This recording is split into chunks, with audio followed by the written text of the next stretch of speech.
വീണ്ടും ശ്വാസം ഉള്ളിൽ നിർത്തുക. അനന്തായ നമഃ.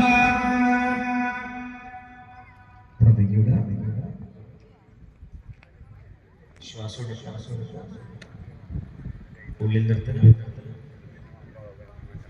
മം ഗോവിന്ദായ നമഃ. ശ്വാസം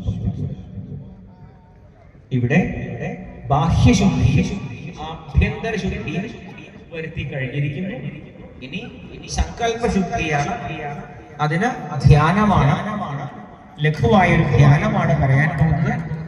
എല്ലാവരും കണ്ണുകൾ അടച്ച്, ഇത് മഹാഭാഗ്യാണ് കേട്ടോ നമ്മൾ പറയാം. കാരണം അപാമധ്യേ, അതായത് ജലത്തിൽ ഇറങ്ങി നിന്നുള്ള സ്നാനം ഋഷിമാരും യോഗീശ്വരന്മാരും മാത്രം ചെയ്തു വന്നിരുന്ന ഒന്നാണ്.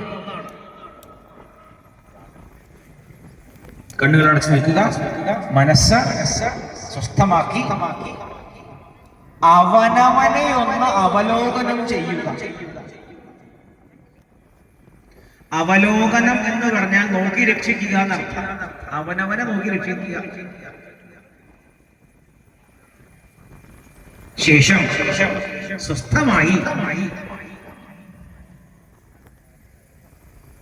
അവനവന്റെ നട്ടെല്ലിനു കീഴെ മൂലാധാരം എന്ന ഒരു ഇടത്തെ കൽപ്പിച്ച്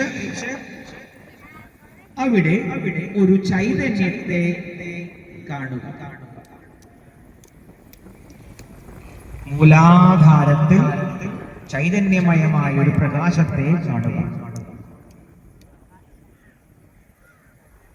ആ ചൈതന്യത്തെ ശ്രദ്ധിക്കുമ്പോൾ,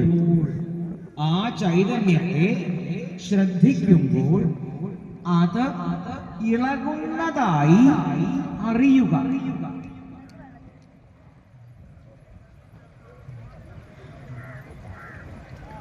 ഇളക്കം വന്ന ആ ചൈതന്യം നട്ടെല്ലിന് നടുവിലൂടെ, സൂക്ഷ്മമായ നാഡിയിലൂടെ മുകളിലേക്ക് പ്രവഹിക്കുന്നതായി, പതിയെ പതിയെ മുകളിലേക്ക് പ്രവഹിക്കുന്നതായി ഭാവനം ചെയ്യുക. മൂലാധാരം, സ്വാധിഷ്ഠാനം, നാഭി, ഹൃദയം,